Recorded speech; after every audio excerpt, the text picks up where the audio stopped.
What happens when an F1 legend like Lewis Hamilton encounters a Ferrari that, instead of giving him wings, sinks him further race after race? And what does his own boss's explosive statement before the Brazilian GP really mean? All this happens as the season enters its most decisive phase. Ferrari, despite its recent partial recovery in Austin and Mexico thanks to Leclerc, remains without a single victory all year. He is second in the Constructors' Championship, but with Mercedes lurking just 1 point behind. That is, even that position could evaporate at any time. If that happens, the entire castle of expectations built on the Hamilton era at Ferrari could collapse faster than it took to announce his signing in February 2024. And now, with the Brazilian GP on the immediate horizon, this scenario takes on an even more dramatic dimension. Interlagos is not just any track. It is a circuit full of history, intense emotions, and memorable championship finals. It is also a special place for Hamilton, where he has experienced legendary victories and unforgettable deeds. But this time, he arrives with an unprecedented emotional burden on his shoulders. The slab of being the most successful driver on the grid, who has not achieved a single podium dressed in red. And that combination of individual prestige collided with the lack of collective results is the most precise definition of what Ferrari is experiencing today. A perfect storm. One of those that doesn't stop with just words. Real change is needed, and fast, or Brazil could be the point of no return. When a team like Ferrari is under pressure, silence is usually the institutional response. Maranello is a historically secretive structure, jealous of its public image, and very careful when speaking out loud about internal problems. However, on the eve of the Brazilian Grand Prix, the unexpected happened. Benedetto Vigna, CEO of the Prancing Horse, broke that silence with a series of statements that resounded like a roar in the paddock and in the international media. Vigna did not use filters.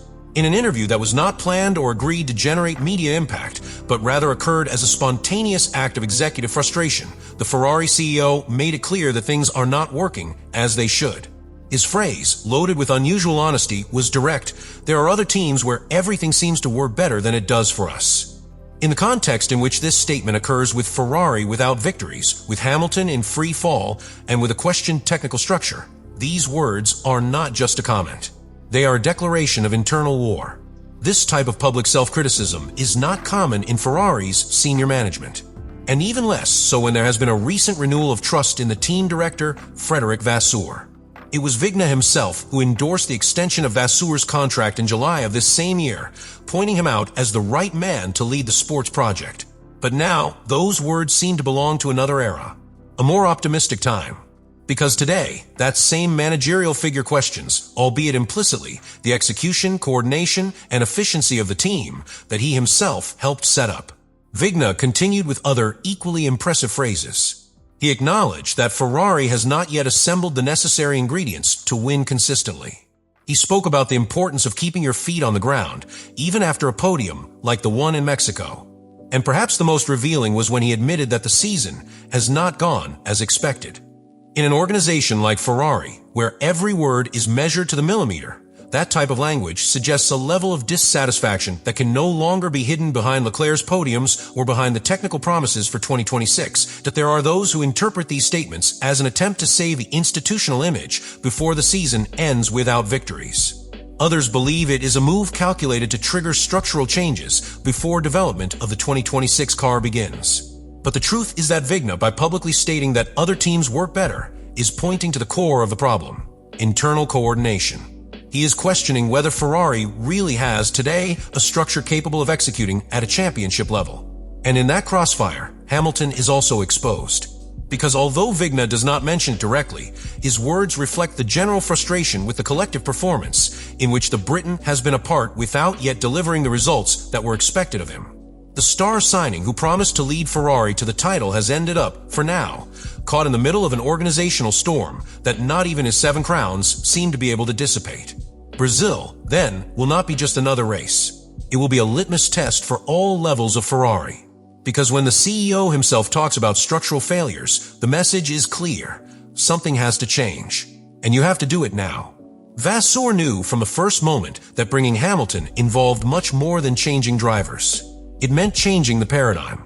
And although he was once praised for his ambition, he now finds himself under the microscope, questioned both internally and externally for not having anticipated the magnitude of the challenge.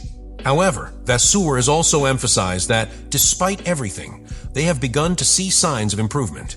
He stressed that in the last few races, especially in Austin and Mexico, the team has managed to run its weekends more cleanly. Fewer strategy errors, better tire handling in qualifying, greater precision in pit stops. Small steps forward that, although not yet reflected in Hamilton's results, do speak of a more stable direction. For Vasseur, the key is to ensure that the entire team works as a synergistic system and not as isolated pieces that connect only at specific moments. Added to this is a silent but crucial aspect, the reaction of Hamilton's entourage. Your personal team, your circle of trust, your advisors, all of them have begun to show signs of discomfort. The lack of results, the constant negative media focus, the technical decisions that seem to go against their style, everything is generating noise. And when that noise reaches the paddock, the stability of any project shakes. Vasseur, then, is not only under the microscope for the results. It is under scrutiny because it has placed Ferrari in a situation of strategic vulnerability. He bet everything on a card that has not yet borne fruit. And now he is forced to sustain that bet with speeches of unity and progress, while the clock ticks and the championship slips away. If Brazil does not represent a turning point, the bomb that Vigna dropped could end up exploding very close to it. The Formula One calendar has iconic circuits, tracks where history is written with emotional ink and not just with data. One of those places is Interlagos, the temple of the Brazilian Grand Prix. A track that has been the scene of championship definitions, unforgettable moments of glory, and also silent fractures within the teams. There's no middle ground in Sao Paulo. Either you come out strengthened or you come out exposed. And that is precisely what Ferrari faces this weekend. From a technical point of view, Brazil is a particularly demanding track. It combines high-load curves with traction sectors, elevation changes, and asphalt that punishes tire, where if not managed, with surgical precision. It is, in other words, a circuit that mercilessly reveals the weaknesses of a single-seater. For Ferrari, that is a real risk. The SF25 has proven to have unpredictable behavior, fast in qualifying, but inconsistent in long runs, efficient in medium corners, but fragile in changing conditions. And here the emotional factor comes in.